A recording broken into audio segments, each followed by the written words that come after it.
Shalom jemaat Tuhan, senang sekali kita bisa berjumpa lagi dalam acara Light of Revival, renungan firman Tuhan yang akan menuntun kita di sepanjang hari ini. Mari kita melihat bagian firman Tuhan yang akan kita renungkan bersama-sama dalam Kolose 2 ayatnya yang ke-6. Kamu telah menerima Kristus Yesus Tuhan kita, karena itu hendaklah hidupmu tetap di dalam Dia. Hidup di dalam Dia. Di perikop sebelumnya Rasul Paulus membahas tentang penderitaan dari Rasul Paulus ketika melayani, dan dengan memberitahukan hal ini, penderitaannya itu kepada jemaat di Kolose, Rasul Paulus ingin agar jemaat di Kolose akhirnya bisa memahami perjuangan dari Rasul Paulus dalam hal melayani, dan akhirnya jemaat Kolose memiliki persekutuan yang baik di dalam mereka. Tapi di ayatnya yang ke-6 ini Rasul Paulus membahas tentang bahaya dari penyesatan. Penyesatan yang dilakukan oleh orang-orang yang ingin merusak kerohanian dari jemaat Kolose. Tapi seperti di ayat yang kita baca, yaitu ayat yang ke-6, mari kita sama-sama renungkan apa yang dimaksud dengan hidup di dalam Dia. Rasul Paulus mengawali ayat yang ke-6 ini dengan kalimat, kamu telah menerima Kristus Yesus Tuhan kita. Kata asli yang digunakan untuk kata menerima ini adalah kata paralambano, yang berarti menerima dekat dalam tindakan atau hubungan akrab atau intim. Ini berarti nasihat dari Rasul Paulus ini ditujukan kepada orang-orang percaya, baik itu untuk jemaat Kolose pada waktu itu yang memilih percaya setelah mendengar Injil dari Epafras, atau bagi kita yang saat ini telah sungguh-sungguh percaya kepada Kristus.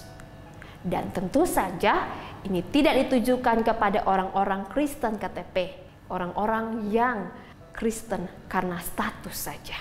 Kemudian Rasul Paulus melanjutkan nasihatnya dengan kalimat, karena itu hendaklah hidupmu tetap di dalam Dia. Kekristenan bukanlah sebuah keyakinan teologis saja, melainkan juga merupakan gaya hidup iman. Tafsiran dari Doren Wijana seperti ini. Orang-orang Kolose yang mendengar Injil mengambil keputusan untuk menerima Yesus Kristus sebagai Tuhan dan Juru Selamatnya. Mereka tidak lagi hidup semau diri sendiri atau seenak sendiri, tetapi hidup bersama Tuhan Yesus. Mereka dihimbau untuk mengikut sertakan Tuhan Yesus dalam kehidupan mereka sehari-hari, dalam mengambil keputusan, dalam bertindak, dalam berpikir, dalam melakukan segala sesuatu, hendaklah mereka melakukannya bersama Dia dan menurut pimpinannya saja. Dialah yang berdaulat dalam kehidupan mereka. Tuhanlah yang bertahta dalam hati mereka. Si aku sudah turun tahta. Ya, dengan kata lain bahwa orang yang telah percaya sungguh-sungguh kepada Kristus, menerima Kristus sebagai Tuhan dan Juru Selamat satu-satunya dalam hidupnya, adalah orang yang juga bersedia untuk hidup sesuai pimpinan dari Kristus. Tidak lagi hidup sesuai dengan keinginan diri sendiri. Mulai dari melakukan hal remeh seperti bangun pagi, sarapan, olahraga, membaca buku, bekerja, berjalan, atau bahkan dalam mengambil keputusan besar dalam hidup, semuanya menyertakan Tuhan di dalamnya.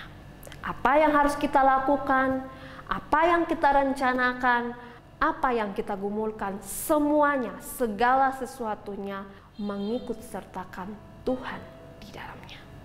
Bagaimana dengan kita?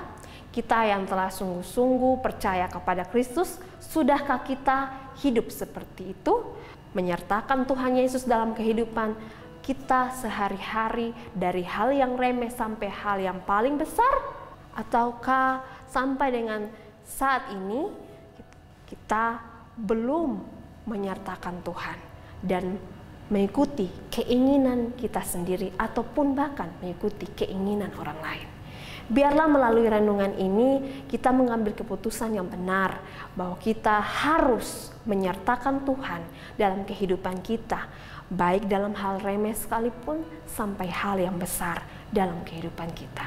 Biarlah kehidupan kita sungguh berada dalam pimpinannya, dan itulah yang dinamakan hidup di dalam Dia. Biarlah firman Tuhan ini boleh memberkati kita. Mari kita satu di dalam doa. Tuhan Yesus, kami bersyukur buat renungan singkat yang boleh kami renungkan bersama ini.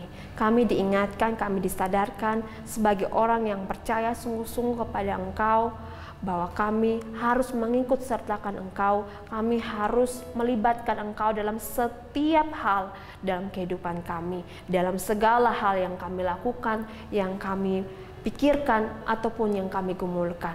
Jika Engkau temui dalam kehidupan kami masing-masing, kami melibatkan diri kami sendiri ataupun melibatkan orang lain dan melupakan untuk melibatkan Engkau, kami mohon ampun Tuhan. Biarlah kami mengambil keputusan yang benar untuk melibatkan Engkau selalu, senantiasa dalam kehidupan kami, dan itu semua boleh menyenangkan dan mempermuliakan nama Tuhan Yesus.